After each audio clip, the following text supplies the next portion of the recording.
Hello everyone, আসসালামু আলাইকুম, good morning, welcome back to my channel. কেমন আছো তোমরা সবাই? আশা করছি তোমরা সবাই অনেক ভালো আছো। আলহামদুলিল্লাহ, আমরাও অনেকটা ভালো আছি। তো দেখো, সকালেই ঘুম থেকে উঠে ফ্রেশ হয়ে ঘর ঝাড়ু দিয়ে চলে আসলাম সোজা কিচেনে এসে এখানে আমি চা আর ডিম সেদ্ধ বসিয়ে দিয়েছি। তো চা আর ডিম সেদ্ধটা এদিকে হতে থাক, ততক্ষণ আমি এখানে পানির বোতলগুলো সব খালি ছিল, ওগুলো ভরে নেব। দেখবে সকালে যদি ঘুম থেকে তাড়াতাড়ি উঠে যায়, সব কাজও যেন মনে হয় তাড়াতাড়ি হয়ে গেছে, আর হাতে কত সময়। তো দেখো, এখানে আমার সব পানির বোতলগুলো ভরা হয়ে গেছে, আর ওইদিকে আমার চা আর ডিম সেদ্ধও হয়ে গেছে। তো এগুলো আব্বুদেরকে দিয়ে দেবো। তো আব্বুদেরকে চা দিয়ে এসে দেখি ইজান আর ওর পাপা এখনও ঘুমিয়ে আছে, ঘুম থেকে ওঠেনি।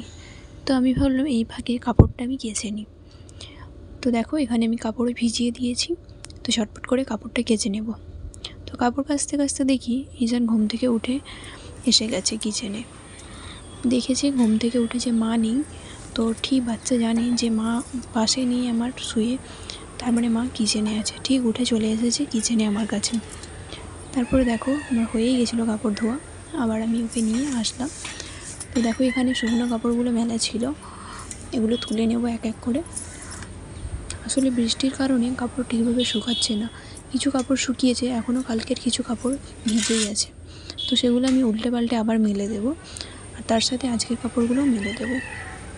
তো দেখো, বাইরের ওয়েদারটা কত ভালো, একদম ঝকঝকে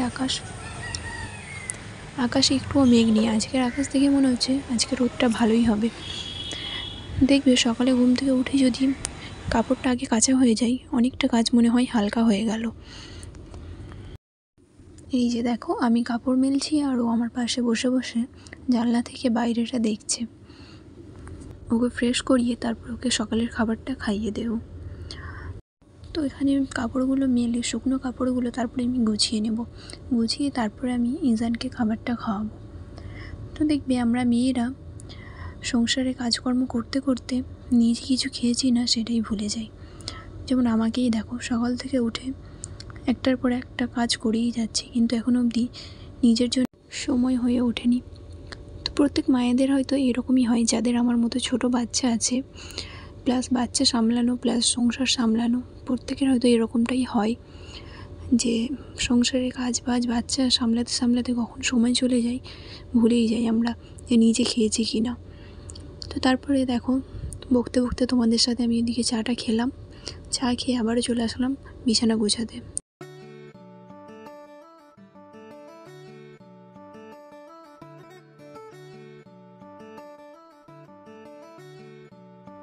তারপরে দেখো, এখানে হাজব্যান্ড রান্নার জন্য বাজার নিয়ে এসেও গেছে, আর এখানে নাস্তাটা আব্বুদেরকে দিয়ে দেবো। দিয়ে তারপরে আমি নাস্তা করে সোজা চলে আসবো রান্নার দিকে। তো দেখো, এখানে আমার সবজিও কাটা হয়ে গেছে, এক এক করে রান্নাগুলো চাপিয়ে দেবো, কেন তাড়াতাড়ি করে রান্না করতে হবে, আব্বুকে টাইমে খাবার দিবার আছে, সেই জন্য তাড়াতাড়ি করে রান্নাগুলো বসিয়ে দিলাম। ভাতও দেখো এখানে আমার প্রায় হয়েই আসছে, আর এখানে ইজানের খিচুড়িটা আমি চাপিয়ে দেবো। চলো তোমরা ভিডিওটা দেখতে থাকো, আশা করছি তোমাদের ভালো লাগবে।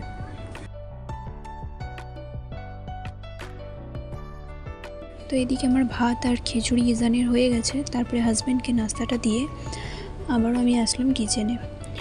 দেখবে তাড়াতাড়ি করে রান্না হয়ে গেলে মনে হয় যেন হাতে অনেকটা সময় আছে। সত্যি কথা বলতে আমাদের ঘুম থেকে উঠতে, খেতে, শুতে সব কিছুতে একটু লেট হয়েই যায়। তো দেখো, তোমাদের সাথে গল্প করতে করতে এখানে আমার রান্নাবান্না হয়ে গেছে।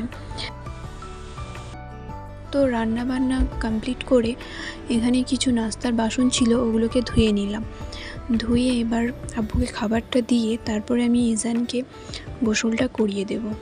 ওকে গোসল করিয়ে খাইয়ে দিলে আমি নিশ্চিন্ত। তো রান্নাবান্না করে গোসল করে খাওয়া দাওয়া করে আবারও আসলাম তোমাদের সাথে কথা বলতে। এখন এবার একটু ঘুমোবো, ইজানকেও ঘুমাবো। তো ইজানকেও ঘুম পাড়াবো, এখন অবধি শোয়নি, ওকেও খাইয়ে দিয়েছি। আর এই যে এখানে বসে ও বদমাশি করছে, যত ওর পাপার চশমা বার করেছে, বার করে ওইগুলোকে নিয়ে খেলছে।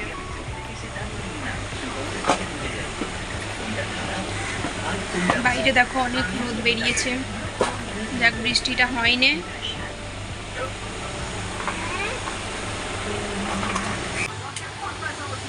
ও পাপা চুল কাটার ট্রিমার নিয়ে বলছে আমি চুল কাটছি। এই জান এদিকে দেখো পালিয়ে দিয়েছে, কত বদমাশ।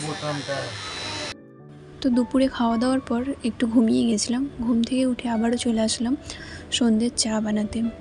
চা সাথে এখানে চিড়ে ভাজছি, একটু পেঁয়াজ আর লঙ্কা দিয়ে চিড়েটাকে বেশ ভাজা ভাজা করে নেব, আর কিছু দেব না, শুধু একটু অল্প নুন দিয়ে ভাজা ভাজা করে বেশ ভালোই লাগে খেতে। এখানে আব্বুদেরকেও দিয়ে দিচ্ছি আর আমরাও খাবো। তো এই যে আমিও চা আর চিড়ে ভাজা নিয়ে বসে পড়েছি। এইভাবে চিড়ে ভাজা খেতে বেশ ভালোই লাগে। তোমরা কারা কারা খাও কমেন্ট করে জানাবে।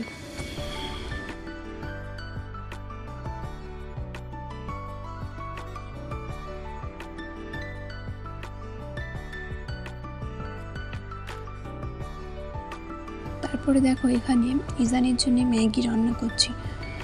ও সাধারণত খায় না ম্যাগি, মাঝে মধ্যে বায়না করে, তো আজকে হঠাৎ করে বায়না করলো যে ম্যাগি খাবো, সেই জন্য ওকে একটু বানিয়ে দিলাম। তো ও বিশ্বাস করো একটুও খায়নি, যেমন বানিয়ে দিয়েছি ওই রকমই পুরো ফেলতে হয়েছে আমাকে। পুরো বিছানাতে ঢেলে পুরো বিছানার চাদরকে নোংরা করেছে, পুরো নষ্ট করেছে। ওকে ওইদিকে দিয়ে আমি এইদিকে চলে আসছিলাম রুটি বানাতে রাতের জন্যে। তো এখানে আমি রুটিটা করে নেব।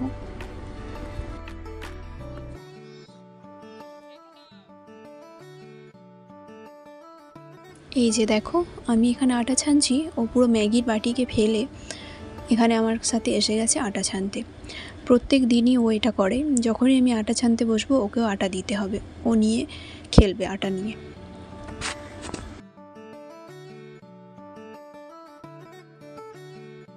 তো তোমরা হয়তো ভাবছো এক্ষুনি তো আমি চা খেলাম, তো আবার কার জন্যে চা বসিয়েছি? তো আমাদের নিজেদের জন্য একদমই না।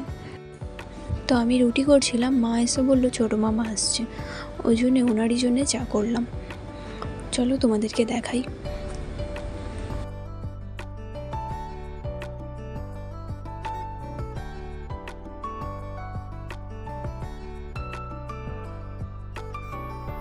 এখানে মা, আমি, আপু, ছোটো মামা চারজনে মিলে বসে গল্প করছিলাম। এই যে ইনি হচ্ছেন ছোটো মামা, আব্বুকে দেখার জন্যই আসছিলেন। তো আমাকে বলছেন ভিডিও করছো নাকি বৌমা, বলে হাসছিলেন। তারপরে দেখো ছোটো মামা চলে গেল, আমাদের রাতের খাওয়া দাওয়া হয়ে গেছিলো। খাওয়া দাওয়া করে তারপরে সোজা চলে আসলাম রাতের বাসনগুলো ধুতে। তো বাসনগুলো ধুয়ে গ্যাসটা ওইদিকে পরিষ্কার করে নিচ্ছিলাম, গ্যাসটা নোংরা হয়েছে। প্রত্যেক দিনেরই এটা কাজ থাকে। খাওয়া দাওয়ার পর বাসনটা রাতেই ধুয়ে শুই, কেননা সকালে উঠে তাহলে অতটা চাপ থাকে না।